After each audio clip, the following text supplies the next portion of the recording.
स्वागत है आप लोग का यूपीपीएससी मेंटर ग्रुप पे। हम लोग अक्टूबर से लेके नवंबर तक का करंट अफेयर देख रहे हैं और प्री के लिए बहुत इंपॉर्टेंट क्वेश्चन यहाँ से बनेंगे। जो बनेंगे वो हम शामिल किए हैं, ठीक है। और घटना चक्र का एक तरह से कहेंगे, घटना चक्र का क्या है, एक सार है। पूरी घटना चक्र नहीं पढ़ना होता है, जो पढ़ना होता है वो हमने इंक्लूड किया है, ठीक। तो आते हैं, इसमें सबसे पहले हम लोग बात करेंगे चर्चित व्यक्ति का। आज चर्चित व्यक्ति पे ही बात होगा कि कौन अक्टूबर से लेकर नवंबर तक चर्चित व्यक्ति न्यूज में रहा। तो पहला हमारा डी.वाई. चंद्रचूड़ है।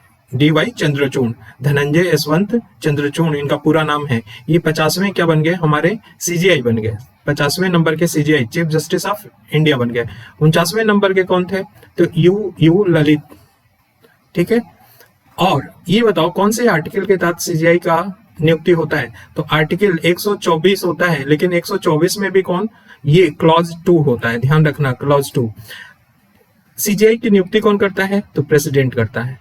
किसके सिफारिश पे, तो विधि मंत्री होता है, विधि मंत्री।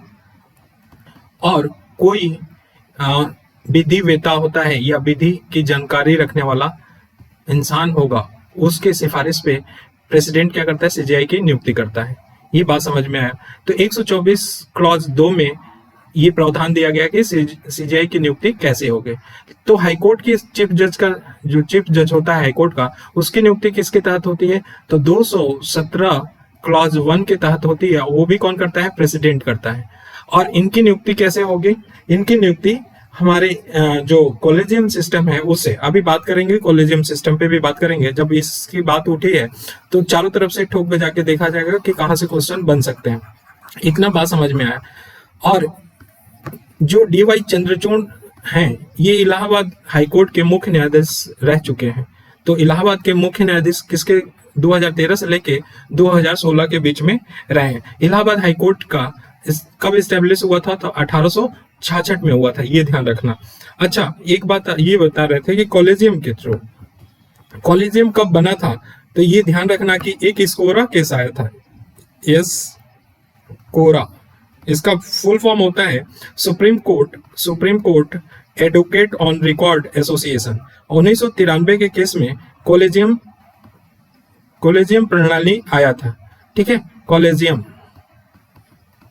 प्रणाली विकसित हुआ था। इसमें क्या है, तो इसमें टोटल कितने सदस्य होते हैं, 5 सदस्य होते हैं, 5 होते हैं। तो 5 होते हैं, तो कौन कौन होता है, ध्यान रखना कि 5 में एक हमारा सीजीआई हो जाएगा, ठीक है। और 4 हमारे सुप्रीम कोर्ट के वरिष्ठ क्या होते हैं, जज होते हैं, ठीक है। तो ये 5 लोग होते हैं। और इसमें सहमति दिया जाता है कि 3:2 से अगर पास हो जाए कोई चीज जिसका नाम सिफारिश करेंगे, तो वो प्रेसिडेंट के पास जाता है। और प्रेसिडेंट बाध्य होता है, ध्यान रखना, बाध्य होता है, क्योंकि अभी कॉलेजियम सिस्टम बड़ा न्यूज में है, इसलिए जान लो। प्रेसिडेंट क्या होता है, बाध्य, जो सिफारिश किया गया होता है कॉलेजियम सिस्टम से जिनका नाम, तो वो उस पर अपनी सहमति देने के लिए क्या होता है, बाध्य होता है, ये ध्यान रखना, ठीक। अब ये बात समझ में आ गया। अभी सुप्रीम कोर्ट में कितने जज हैं, तो सुप्रीम कोर्ट में टोटल हमारे कितने हैं, 33 प्लस 1 है, 1 कौन, सीजीआई, और प्लस 33 जज, ठीक है ना। तो टोटल कितने हैं, 34 है, 34 है। ये बताओ पूरे भारत में हाई कोर्ट कितने हैं, तो भारत में पूरे हाई कोर्ट कितने हैं, 25 है। तो ये पूरा है। अगर आप लोग को पसंद आ रहा हो तो लाइक, कमेंट और सब्सक्राइब जरूर करिएगा। आगे चलते हैं। नेक्स्ट न्यूज में रहा न्यायमूर्ति ऋतुराज अवस्थी। न्यायमूर्ति ऋतुराज अवस्थी ये 22वें हमारे क्या बन गए हैं, विधि आयोग के अध्यक्ष बन गए हैं। तो 22वें नंबर के हैं ये विधि आयोग के अध्यक्ष। 21वें कौन थे, तो डॉक्टर बलबीर सिंह चौहान थे, ये ध्यान रखना। तो पहले कौन थे, तो पहला विधि आयोग का MC सीतलवाड़ प्रथम भारतीय विधि आयोग के अध्यक्ष थे। और ये प्रथम अटॉर्नी जनरल भी थे। कौन, MC सीतलवाड़ प्रथम अटॉर्नी जनरल भी थे, ठीक है। और प्रथम क्या थे, ये विधि आयोग के अध्यक्ष भी थे। अभी 21वें की भी बात कर दिया। 21वें नंबर पे कौन, बलबीर सिंह चौहान, और 22वें नंबर पे हमारे ऋतुराज अवस्थी बने, ठीक। अब चलते हैं इला भट्ट न्यूज में रही, क्योंकि इनका निधन हो गया।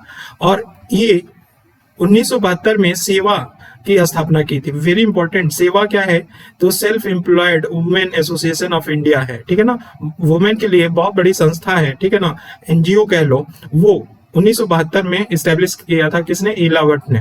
इनका निधन हो गया, ठीक है। और साथ ही साथ ये 2015 से लेकर 2022 तक गुजरात विद्यापीठ के क्या थे, चांसलर थी। तो ये गुजरात विद्यापीठ के चांसलर भी थे, ये ध्यान रखना। इनको कौन कौन से पुरस्कार मिल चुके हैं, तो देखो, रेमन मैग्सेसे अवार्ड मिला था 1997 में, राइट लाइवलीहुड अवार्ड मिला था 1984 में, पद्मश्री मिला था इनको 1985 में, पद्म भूषण मिला था 1986 में, और शांति निशस्त्रीकरण और विकास के लिए इंदिरा गांधी पुरस्कार इनको मिला था 2011 में। तो पुरस्कार देख रहे हो कितने मिले हैं, तो ये याद रखना, ध्यान रखना। इसमें ईला भट्ट बहुत नामी ग्रामी महिला थी, इसलिए इनके बारे में, निधन के बारे में जानकारी रहनी चाहिए। नेक्स्ट अगर देखें तो चर्चित व्यक्ति में कौन रहा, सुब्रकांत पांडा रहा, सुब्रकांत पांडा।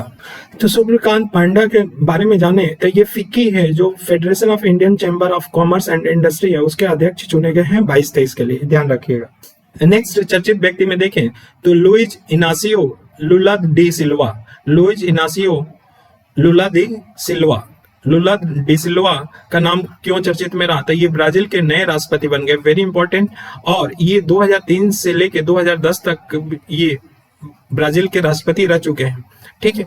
और ये किसका जगह लेंगे, तो जेयर बोल्सोनारो है, जेयर बोल्सोनारो उनका स्थान लेंगे। तो जेयर बोल्सोनारो का स्थान लेंगे कौन, लुइज इनासियो लुला डी सिल्वा। तो डी सिल्वा बस हम लोग नाम जानते हैं, डी सिल्वा से नाम से पता चल जाएगा कि ये ब्राजील के नए राष्ट्रपति रहे। तो ध्यान रखने वाला कि ये दूसरी बार बने हैं, 2003 से 2010 तक भी ये राष्ट्रपति रहे हैं, ठीक है। जमशेद जे ईरानी क्यों न्यूज में रहा, ये steel man of the India जाने जाते हैं, very important. Steel man of India कौन जाना जाता है, तो जमशेद जे ईरानी जाने जाते हैं, ठीक है ना। और इनका निधन हो गया। इनको ब्रिटेन की प्रसिद्ध जो नाइटहुड अवार्ड है वो 1997 में मिला था। तो जमशेद जे ईरानी का नाम ध्यान रखना, ये steel man of the India के नाम से जाने जाते हैं। और दूसरा, इनको नाइटहुड अवार्ड मिला था, ब्रिटेन का सबसे बड़ा अवार्ड होता है, 1997 में। नेक्स्ट चलें तो डॉक्टर शेफाली जुनेजा का नाम आता है। ये डॉक्टर शेफाली जुनेजा क्यों न्यूज में रही, तो अंतर्राष्ट्रीय नागर विमानन संगठन है कि हवाई परिवहन समिति की अध्यक्ष चुनी गई हैं। तो अंतर्राष्ट्रीय नागर विमानन संगठन की हवाई परिवहन समिति जो होती है, उसके अध्यक्ष कौन चुनी गई हैं, शेफाली जुनेजा। और इस पद पे पहुंचने वाली पहली महिला हैं, तो वेरी इंपॉर्टेंट, भारत से इस पद पे पहुंचने वाली पहली महिला हैं, वेरी इंपॉर्टेंट, याद रखना। और भारत 28 वर्षों के बाद इस समिति का क्या करेगा, अध्यक्षता करेगा। कौन सी समिति, तो ये हवाई परिवहन समिति है, किसका, तो अंतर्राष्ट्रीय नगर विमानन संगठन की हवाई परिवहन समिति का। 28 वर्षों के बाद इस समिति की अध्यक्षता करेंगे। नेक्स्ट चलते हैं, ऋषि सुनक क्यों न्यूज में रहे, तो ऋषि सुनक ये हमारे ब्रिटेन के क्या बन गए हैं, प्रधानमंत्री बन गए हैं। और इस कौन सी पार्टी से हैं, ब्रिटेन के नए प्रधानमंत्री बन गए, कौन से पार्टी के हैं, तो ध्यान रखना, कंजर्वेटिव पार्टी के नेता हैं, कंजर्वेटिव पार्टी के नेता हैं। और किनका स्थान लिया है इन्होंने, लीज ट्रस का स्थान, या लीज ट्रस के स्थान पे ये चुने गए हैं ब्रिटेन के नए प्रधानमंत्री, ठीक है ना। और ये ब्रिटेन के वित्त मंत्री भी रह चुके हैं, कब से, तो 2020 से लेके 2022 तक ये ब्रिटेन के क्या रहे हैं, वित्त मंत्री रहे हैं, ऋषि सुनक। तो ध्यान रखिएगा इस बात को। नेक्स्ट चलते हैं तो जयछय शाह का नाम आता है, क्योंकि भारतीय गुणवत्ता परिषद के ये नए अध्यक्ष चुने गए हैं। तो नए अध्यक्ष QCI का, भारतीय गुणवत्ता परिषद का कौन चुना गया है, तो जयछय शाह चुने गए हैं। नेक्स्ट न्यूज में देखें तो डॉक्टर शंकर सुब्रमण्यम के का नाम चर्चित में रहा, क्यों, तो ये बेंगलोर स्थित जो UR राव सैटेलाइट सेंटर है, उसके वरिष्ठ सौर वैज्ञानिक बन गए हैं, ठीक है ना। तो वरिष्ठ सौर वैज्ञानिक कौन बन गए हैं, डॉक्टर शंकर सुब्रमण्यम के। ये आदित्य L1 मिशन है, उन प्रमुख वैज्ञानिक उसमें है। तो आदित्य L1 के प्रमुख वैज्ञानिक कौन है, यही है। और आदित्य L1 जानते हो, ये भारत का पहला वेधशाला श्रेणी का अंतरिक्ष आधारित सौर मिशन है। तो ये आदित्य L1 क्या है, भारत का पहला वेधशाला श्रेणी का अंतरिक्ष आधारित सौर मिशन है, ध्यान रखना। तो ये इंपॉर्टेंट है। नेक्स्ट, उल्फ क्रिस्टर्सन ये मॉडरेट पार्टी के नेता हैं, ये स्वीडन के नए प्रधानमंत्री बन गए हैं। तो उल्फ क्रिस्टर्सन ये हमारे स्वीडन के नए प्रधानमंत्री बन गए हैं। नेक्स्ट चले तो अब्दुल लतीफ रशीद, ये यूएस चाहता नहीं था कि ये बने, लेकिन बन गए। ये राष्ट्रपति बने हैं कहाँ के, तो इराक के नए राष्ट्रपति बने हैं। और इन्होंने बरहम सालिक का स्थान लिया। किसका स्थान लिया, इससे पहले बरहम सालिक थे, उनकी जगह कौन बन गए, अब्दुल लतीफ रशीद बन गए हैं इराक के नए प्रेसिडेंट। ठीक, अब मुलायम सिंह यादव का निधन हो गया, तो इनके बारे में जानते हैं। ये मैनपुरी जो है लोकसभा सदस्य हैं और 7 बार चुने गए हैं सदस्य लोकसभा के। कहां से, मैनपुरी से।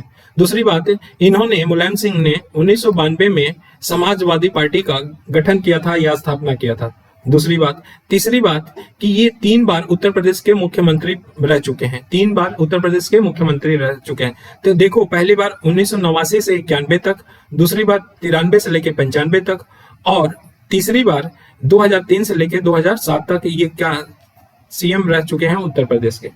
और 1996 से लेकर 1998 तक ये रक्षा मंत्री भी रहे हैं, डिफेंस मिनिस्टर भी रहे हैं 1996 से लेकर 1998 में। उस समय HD देवगौड़ा और IK गुजराल के कैबिनेट में थे ये, ठीक है ना, ध्यान रखना। और 2012 में मुलायम सिंह को इंटरनेशनल ज्यूरिस्ट अवार्ड भी मिला था। तो 2012 में इंटरनेशनल ज्यूरिस्ट अवार्ड किसको मिला था, मुलायम सिंह को मिला था।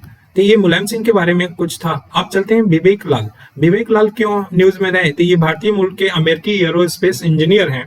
ये जो हमारे यूएस के प्रेसिडेंट कौन है, तो बाइडेन है, जो बाइडेन, उनके द्वारा लाइफ टाइम अचीवमेंट अवार्ड दिया गया है। तो life time achievement award US के बाइडेन द्वारा किसको दिया गया है, विवेक लाल को दिया गया है। वेरी इंपॉर्टेंट, याद रखना। डॉक्टर विवेक मूर्ति, विवेक मूर्ति क्यों न्यूज में रहे, जो बाइडेन जो यूएस के प्रेसिडेंट हैं, वो भारतीय मूल के अमेरिकी को सर्जन जनरल बनाया है।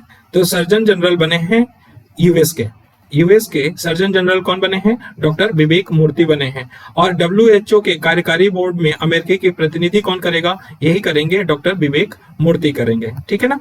अब नेक्स्ट चलें तो अनीस दयाल सिंह न्यूज में रहे। क्यों, क्योंकि ये ITBP भारतीय तिब्बत सीमा पुलिस के नए महानिदेशक बन गए हैं। तो ITBP के नए महानिदेशक कौन बने हैं, अनीस दयाल सिंह बने हैं। नेक्स्ट चलें तो तुलसी तांती न्यूज में रहे। क्यों, ये जाने जाते हैं किस नाम से, तो भारत के विंड मैन के नाम से जाने जाते हैं। तो भारत के विंड मैन के नाम से कौन जाना जाता है, तुलसी तांती। ये एक ऊर्जा क्षेत्र में, रिन्यूएबल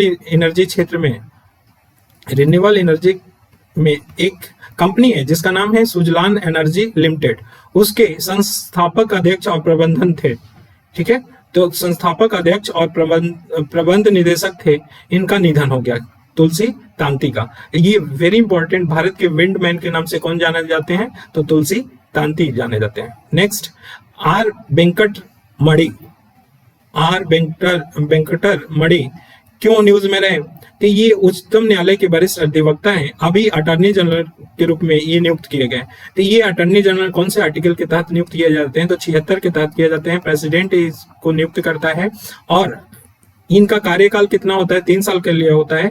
इससे पहले कौन थे, तो के वेणुगोपाल थे अटॉर्नी जनरल, ध्यान रखना, के वेणुगोपाल। अभी कौन बन गए हैं, तो आर वेंकट मणि बन गए हैं ये हमारे अटॉर्नी जनरल। कौन से आर्टिकल के तहत नियुक्त होता था, 76 के तहत प्रेसिडेंट करता है। अच्छा ये बताओ, अटॉर्नी जनरल क्या प्राइवेट प्रैक्टिस कर सकता है, प्राइवेट प्रैक्टिस कर सकता है। हाँ, शर्त ये है कि कोई सरकार का केस उस सरकार के केस के अगेंस्ट में न खड़ा हो, ठीक है ना। तो सरकार का कोई केस है उसके अगेंस्ट में न खड़ा हो तो वो प्राइवेट प्रैक्टिस कर सकता है, ठीक। और ये भी पूछा जाता है कि प्रेसिडेंट के प्रसाद पर्यंत कौन पद धारण करता है, तो यही अटॉर्नी जनरल है। ये भी पूछा जाता है कौन संसद का सदस्य ना होते हुए भी उसमें जो सभा होता है उसमें भाग लेता है तो अटॉर्नी जनरल लेता है। क्या अटॉर्नी जनरल मत देता है किसी विधेयक पे? तो नहीं, मत नहीं देता है। ठीक है, तो ये कुछ बता दिया इसके इर्द गिर्द। अब जनरल अनिल चौहान क्यों न्यूज में रहे? वेरी इंपॉर्टेंट, हमारे ये सेकेंड सीडीएस चुने गए हैं। कौन? चीफ ऑफ डिफेंस स्टाफ, देश के दूसरे चीफ ऑफ डिफेंस स्टाफ कौन चुने गए हैं, नियुक्त किए गए हैं? तो जनरल अनिल चौहान किए गए। ठीक, नेक्स्ट, सृष्टि बक्सी क्यों न्यूज में रहे? तो ये भारतीय महिला अधिकार के कार्यकर्ता हैं, इनको यूएन के एसडीजी एक्शन अवार्ड में चेंज मेकर अवार्ड से सम्मानित किया गया। वेरी वेरी इंपॉर्टेंट, ये सृष्टि बक्सी चेंज मेकर अवार्ड से सम्मानित किया गया। तो कौन देता है? तो यूएन, ठीक है ना, तो यूएन के द्वारा ये दिया गया था। नेक्स्ट अगर चलें तो बोल्कर टूर्क न्यूज में रहे। क्यों? क्योंकि ये ऑस्ट्रिया के राजनयिक हैं, ये यूएन मानव अधिकार के नए उच्चायुक्त नियुक्त किए हैं। तो नए उच्चायुक्त नियुक्त किए गए हैं यूएन के मानव अधिकार के। कौन? तो ऑस्ट्रेलिया के बोल्कर टूर्क। नेक्स्ट चले, डॉक्टर ए.के. अनिल कुमार, ये क्यों न्यूज में रहे? तो ये आईएएफ इंटरनेशनल एस्ट्रोनॉटिकल फेडरेशन के ये नए उपाध्यक्ष चुने गए हैं, इसलिए न्यूज में रहे। उतना इंपॉर्टेंट नहीं है लेकिन हाँ जान लेते हैं। डॉक्टर राजीव बहल वेरी इंपॉर्टेंट, जो आईसीएमआर है जिसको बोलते हैं भारतीय आयुर्विज्ञान अनुसंधान परिषद, उसके महानिदेशक कौन चुने गए हैं? तो डॉक्टर राजीव बहल चुने गए हैं। वेरी इंपॉर्टेंट, आईसीएमआर के महानिदेशक कौन नियुक्त किए गए हैं? तो डॉक्टर राजीव बहल। ठीक, नेक्स्ट चले तो हिलेरी मेंटल का न्यूज में रहा। क्यों? क्योंकि ये एक ब्रिटेन की प्रसिद्ध लेखिका है, इनको बुकर पुरस्कार मिल चुका है और इनका क्या हो गया? निधन हो गया। ये 2 बार बुकर पुरस्कार प्राप्त करने वाली पहली महिला हैं। कौन? Hillary mental. और कहाँ की हैं? ब्रिटेन की हैं, ब्रिटिश लेखिका हैं। ठीक है, पहली बार इनको बुकर पुरस्कार 2009 में मिला था और दूसरी बार इनको 2012 में मिला था। पहली बार जो इन्होंने कौन सी बुक लिखी थी, उपन्यास लिखा था, वुल्फ हॉल लिखा था, उसके लिए मिला था। और दूसरी बार ब्रिंग अप द बॉडीज के लिए 2012 में इनको बुकर पुरस्कार मिला। तो 2 बार इनको बुकर पुरस्कार मिल चुका है और उन्हीं का हाल ही में निधन हो गया। वेनेसा नकाटे क्यों न्यूज में रही? तो युगांडा की जलवायु कार्य करती हैं, ये यूनिसेफ के नई सद्भावना दूत नियुक्त की गई हैं। तो यूनिसेफ के नई सद्भावना दूत कौन नियुक्त की गई हैं? ये युगांडा की हैं, वेनेसा नकाटे। ठीक है, नेक्स्ट, डॉक्टर स्वाति पीरामल क्यों न्यूज में रही? तो भारतीय उद्यमी और वैज्ञानिक हैं, ये फ्रांस के जो सर्वोच्च नागरिक सम्मान होता है knight of the legion of honour से इनको नवाजित किया गया। Doctor Swati Piramal, very important. Sujoy Lal Thaosen क्यों न्यूज में रहे? सीआरपीएफ के नए महानिदेशक बन गए हैं। सीआरपीएफ के नए महानिदेशक कौन बन गए हैं? सुजाय लाल थायोसेन। ठीक, नेक्स्ट चले तो संगीता वर्मा न्यूज में रही। क्यों? क्योंकि ये भारतीय प्रतिस्पर्धा आयोग है, उसके कार्यवाहक अध्यक्ष नियुक्त की गई हैं। तो भारतीय प्रतिस्पर्धा आयोग के कार्यवाहक अध्यक्ष कौन नियुक्त किया गया है? संगीता वर्मा। ठीक, अब नेक्स्ट चलें तो भारती दास न्यूज में रही। क्यों रही? तो ये सीजीए नियुक्त की गई हैं, अर्थात 27वें महालेखा नियंत्रक। ध्यान रखना, कैग से कंफ्यूज मत होना, ये सीजीए बोला जाता है, इनको सीजीए बोला जाता है और ये भारत के वित्त मंत्रालय द्वारा नियुक्त किए गई 27वें नंबर के महालेखा नियंत्रक हैं, सीजीए हैं। और कैग कौन है? तो हमारे गिरीश चंद्र मुर्मू हैं, 14वें नंबर के कैग हैं। तो ध्यान रखना इस बात को। नेक्स्ट, डॉक्टर एम श्रीनिवास क्यों न्यूज में रहे? वेरी इंपॉर्टेंट, जो एम्स नई दिल्ली वाला है उसके निदेशक या डायरेक्टर कौन नियुक्त हुए हैं? Doctor M Srinivas. ठीक है, किनका जगह लिया है? तो रणदीप गुलेरिया थे, उनका जगह कौन ले लिया है? Doctor M Srinivas. नेक्स्ट अगर चलें तो गिरिधर अरमाने क्यों न्यूज में रहे? तो ये देश के नए रक्षा सचिव के रूप में पदभार ग्रहण किया। कौन? गिरिधर अरमाने, इसलिए चर्चा में रहे। नेक्स्ट अगर चलें देखें तो अवनीश अवस्थी न्यूज में रहे। क्यों? क्योंकि ये सेवानिवृत्त आईएएस हैं जो उत्तर प्रदेश के मुख्यमंत्री सीएम योगी आदित्यनाथ के सलाहकार नियुक्त किए गए। तो सीएम योगी नाथ के सलाहकार के रूप में कौन नियुक्त किया गया है? अवनीश अवस्थी। नेक्स्ट चलें तो संदीप कुमार गुप्ता न्यूज में रहे। क्यों? क्योंकि गेल लिमिटेड के ये अध्यक्ष और प्रबंध निदेशक के रूप में पदभार ग्रहण किया। तो गेल इंडिया के नए अध्यक्ष कौन या प्रबंध निदेशक कौन चुने गए हैं? तो संदीप कुमार गुप्ता। अच्छा, अभी बता सकते हो कौन 12वें नंबर का महारत्न कंपनी बना? तो रेक बना, ध्यान रखना। नेक्स्ट, अरुणा साईराम। अरुणा साईराम क्यों न्यूज में रहे? तो इनको, ये कर्नाटक के संगीत गायिका और संगीतकार हैं। ये फ्रांस के सम्मान होता है chevalier DLI des arts and des award. तो ध्यान रखना, chevalier DLI des art et des award. ये अवार्ड किसको मिला है? अरुणा साईराम को मिला है। Chevalier DLI des art et des award, ठीक है ना, ये अवार्ड है, कर्नाटका के हैं अरुणा साईराम, इनको मिला है। Next, Benjamin Netanyahu. तो बेंजामिन नेतन्याहू क्यों न्यूज में रहे? इजराइल के ये प्रधानमंत्री नियुक्त हो गए हैं, या इन्होंने चुनाव जीत लिया है, या ये पदभार ग्रहण किए हैं, ये प्राइम मिनिस्टर बने हैं किसके? इजराइल के, बेंजामिन। नेक्स्ट, आज बस चर्चित व्यक्ति तक ही रहने देते हैं और कल हम चर्चित स्थल लेके आएंगे, चर्चित स्थल पे बात करेंगे। आज चर्चित व्यक्ति के बारे में बात कर लिया जो इम्पोर्टेंट है। आई होप कि आप लोग को अच्छा लगा होगा। अगर अच्छा लगा हो तो कमेंट्स और सब्सक्राइब जरूर करिएगा, अपने दोस्तों के साथ शेयर जरूर करिएगा। इस चैनल को आगे बढ़ाने में आप ही मदद कर सकते हो। Thank you so much.